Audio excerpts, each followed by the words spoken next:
A partir de agora você ouve o 11 em Ponto, podcast diário de notícias do site 011 News. Eu sou Rose Rocha e apresento a você um resumo dos principais assuntos que são destaques no Brasil e no mundo. Hoje é quinta-feira, 7 de março. Vamos aos destaques? Governador de São Paulo, Tarcísio de Freitas, pode se filiar ao PL para fortalecer a estrutura da sigla e diminuir atrito com o STF. Deputada conservadora do PL comandará CCJ e impõe derrota ao governo. Ditadura venezuelana expulsa canal alemão DW após fala sobre cartel de drogas e corrupção no país. 011 News. Informar para formar opinião. Segundo fontes próximas ao governador de São Paulo, Tarcísio de Freitas, do Republicanos, já se decidiu deixar o partido para ingressar no Partido Liberal do PL. Atendendo a um pedido do presidente Jair Bolsonaro, a decisão descrita como afetiva tem também o objetivo de melhorar a relação do partido com o judiciário, especialmente com os ministros do Supremo Tribunal Federal, onde Tarcísio busca acalmar as tensões entre o partido de Valdemar Costa Neto e o Supremo. As informações são da CNN.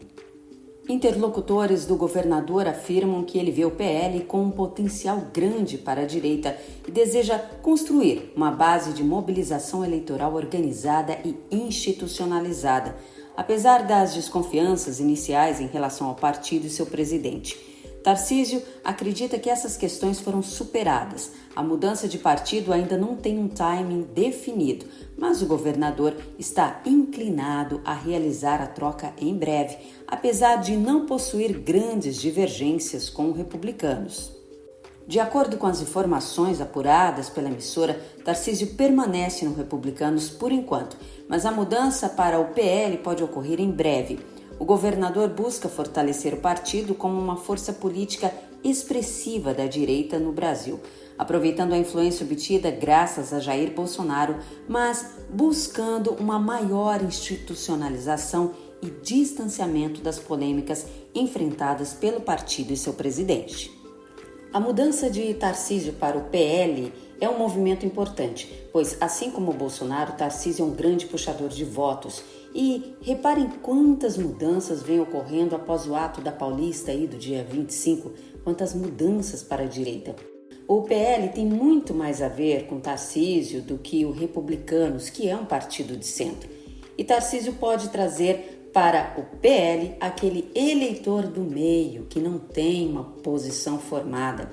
O discurso ponderado do governador de São Paulo tem essa facilidade de dialogar com esse eleitor. Embora declare que não deixará o governo de São Paulo pela metade, assim como fez João Dória para disputar as eleições presidenciais, Tarcísio hoje é o nome mais forte da direita para disputar as eleições em 2026. E ele tem uma peculiaridade. Os eleitores de São Paulo não elegeram um governador em 2022. Eles elegeram um candidato à presidência para competir com a esquerda. Colocaram ele no governo para disputar as eleições em 2026, caso não haja chance nenhuma de Bolsonaro disputar. E a Câmara dos Deputados instalou as comissões permanentes da Casa.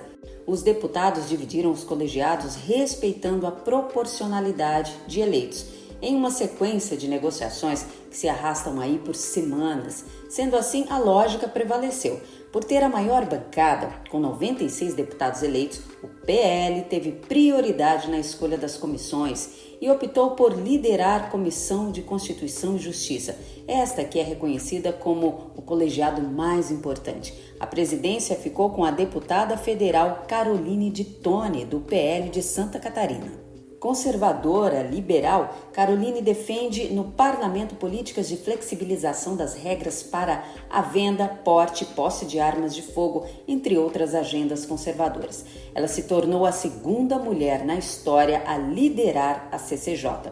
O PL também ficou com as comissões de Educação, Relações Exteriores e de Defesa Nacional, além dos colegiados de Esporte, Previdência, Assistência Social, Infância, Adolescência e Família. Atualmente, a Câmara tem um total de 30 comissões permanentes. Essas comissões avaliam e dão opiniões sobre as propostas antes de serem votadas no plenário. Essa é uma derrota clara para o governo. A CCJ é uma comissão extremamente importante. Projetos relevantes para a sociedade precisam passar pela pauta da Comissão de Constituição e Justiça para depois seguir para a Câmara e Senado. Lembrando que Nicolas Ferreira, do PL de Minas Gerais, ficou com a Comissão de Educação e Alberto Fraga, do PL do Distrito Federal, com uma Comissão de Segurança Pública e Combate ao Crime Organizado. A ditadura venezuelana anunciou a expulsão do canal de TV alemão Deutsche Welle, DW, de todas as plataformas de transmissão do país após acusá-lo de difamar e odiar a nação. O ministro de Comunicação e Informação venezuelano Fred Ñáñez declarou que a medida foi tomada em resposta a uma série de reportagens veiculadas pela DW, que, segundo ele, retrataram de forma injusta e prejudicial a situação política e social da Venezuela. Abre aspas. Venezuela é um Estado soberano e não toleraremos tentativas estrangeiras de difamar nossa reputação e minar a estabilidade do país, fecha aspas, afirmou Ñáñez em comunicado à imprensa. A decisão de expulsar a DW vinha após a veiculação de um vídeo pelo canal no qual um repórter falava sobre a existência do cartel de Los Soles, uma rede de narcotráfico nas Forças Armadas venezuelanas. Autoridades venezuelanas argumentaram que a decisão de expulsar a DW é uma medida legítima para proteger a integridade nacional e preservar a ordem pública. No entanto, críticos do governo consideram a ação como mais um exemplo da crescente repressão à liberdade de imprensa no país. A expulsão da DW é apenas o mais recente episódio em uma série de confrontos entre o governo venezuelano e meios de comunicação internacionais. Nos últimos anos, várias emissoras estrangeiras foram proibidas de operar no país, incluindo a CNN espanhol e as colombianas RCN e Caracol Rádio. A decisão do governo venezuelano de expulsar foi duramente criticada por grupos de defesa da liberdade de imprensa, que a consideram uma violação flagrante dos princípios democráticos e dos direitos humanos fundamentais. Vale lembrar que esse é o governo que tem o apoio total de Luiz Inácio Lula da Silva, que acaba de criticar Maria Corina, opositora de Maduro, nas eleições.